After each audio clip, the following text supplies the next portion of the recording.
Андан сырткары дагы бир маселе бар, анда билип алгыла. Эгер жинс эле арз боло турган болсо, анда чаң болуш шарт эмес. Мен жинс эле арз боло турган болсо, анда чаң болуш шарт эмес. Мисалы сен ташты жууп алып келип койдуң үйгө. Таш турат, жуулган таза. Үстүндө бир да чаң жок. Ошол эле немеге ташка колуңду уруп, ниет менен таяммум кыла бересиң. Анын чаңы болуш шарт эмес. Түшүнүңөрбү? Чаң болсо дагы, болбосо дагы, ал мен жинс эле арз, ошон үчүн ага таяммум кылына берет. Чаң жок экен, бул таза экен, буга кылбайм деген болбойт. Ошондой эле мисалы үйүңдө көзө бар. Ылайдан жасагансың, чоподон жасаган көзөң бар.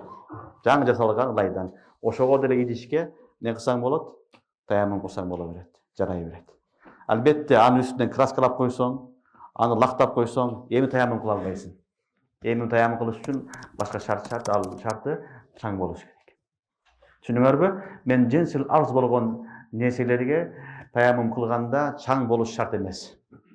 Чаңдын болуш шарт эмес, чаң болсо дагы, болбосо дагы аларга таяммум кыла бересиңер.